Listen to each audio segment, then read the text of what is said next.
Eu quero aproveitar e conversar então com o padre José Eduardo de Oliveira e Silva, da Paróquia São Domingos. Padre, seja muito bem-vindo, prazer recebê-lo aqui no nosso 3 em 1. E eu já começo perguntando então para o senhor qual é o grande desafio da Igreja Católica que restará para aquele que vai assumir agora o lugar do Papa Francisco. Boa tarde. Boa tarde, é uma alegria falar com vocês aqui da Jovem Pan. Olha, o grande desafio sempre é o de manter a Igreja unida. Sempre existem as dificuldades, as diferenças de opinião, de abordagem, e o Papa tem por missão unir a Igreja e fazer com que ela cresça em comunhão.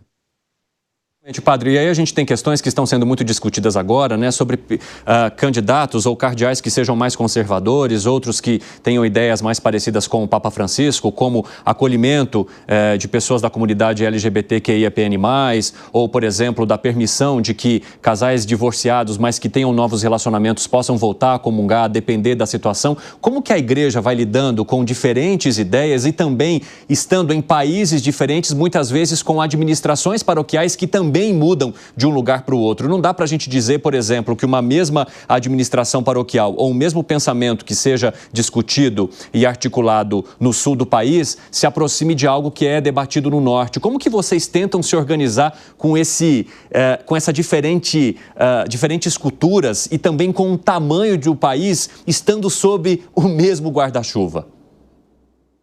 A doutrina é sempre a mesma. Ou seja, acerca da fé e da moral, não muda na Igreja. Porém, o modo de aplicar essa doutrina, o modo de apresentá-la aos fiéis pode variar, no sentido de que existe uma gradualidade na apresentação de todas essas exigências que a fé comporta e que precisa ser dosada na medida em que a pessoa vai crescendo paulatinamente na sua conversão. Padre, eu te perguntei sobre os desafios, mas eu quero saber também, no teu ponto de vista, qual é o legado que o Papa Francisco, deixa para a Igreja Católica agora? São dois legados principais. O primeiro é um legado pastoral, uma visão da Igreja que, de peito aberto, vai mundo afora, consciente de uma mensagem que precisa comunicar aos demais, mas que não se enclausura nas suas próprias estruturas. E um segundo legado, que me parece também importante, é a reforma administrativa que ele fez, especialmente na Cúria Romana. Uma vez que a simplificação, a unificação das contas e coisas desse tipo impactam, sim, no dia a dia com que a Igreja se organiza de alto a baixo. Olha, eu quero contar para vocês, e aí eu vou te chamar novamente, padre, para saber a sua opinião sobre essa situação também, os cardeais brasileiros que devem participar do conclave, que estão aptos para isso. Então, nós estamos falando de Sérgio da Rocha, primaz do Brasil e arcebispo de Salvador, com 65 anos de idade. E eu lembro que todos têm que ter menos de 80 anos para poderem participar. O Jaime Spengler, presidente da CNBB, a Confederação Nacional dos Bispos do Brasil e arcebispo de Porto Alegre, com 64 anos de idade. Odilo Scherer, arcebispo de São Paulo, com 75 anos.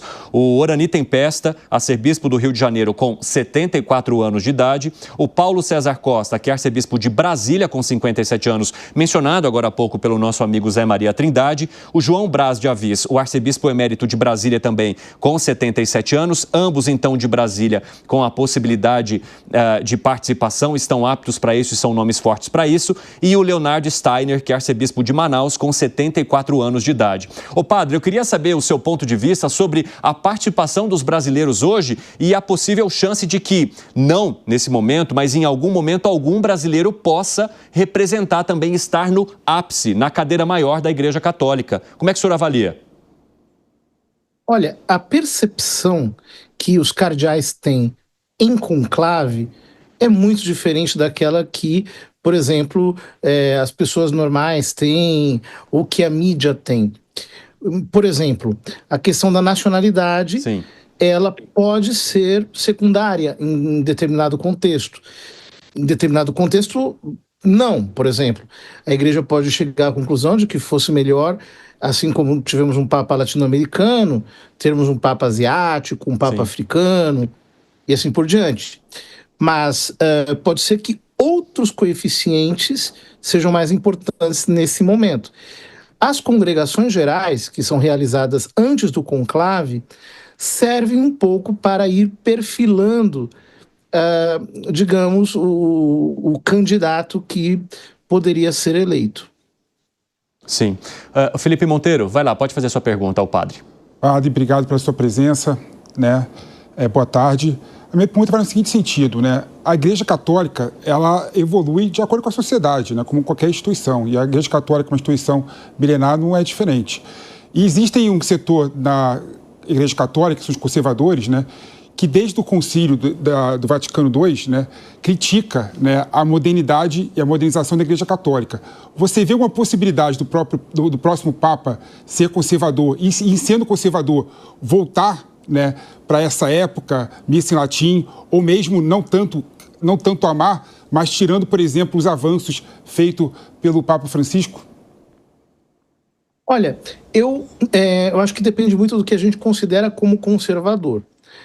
Por exemplo, desde uma perspectiva tradicionalista, o Papa São João Paulo II é considerado progressista. Uhum. Mas desde uma perspectiva progressista, libertadora, o Papa João Paulo II é considerado conservador.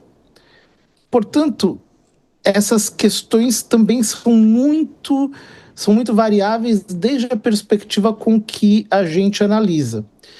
Você me pergunta se eu considero possível que haja a eleição de um candidato com ideias um pouco mais tradicionalistas.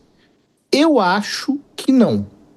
Uhum. Mas também não posso assegurar com tanta certeza assim, porque realmente nós estamos diante de um conclave bastante imprevisível. Vai lá, por favor, Acácio.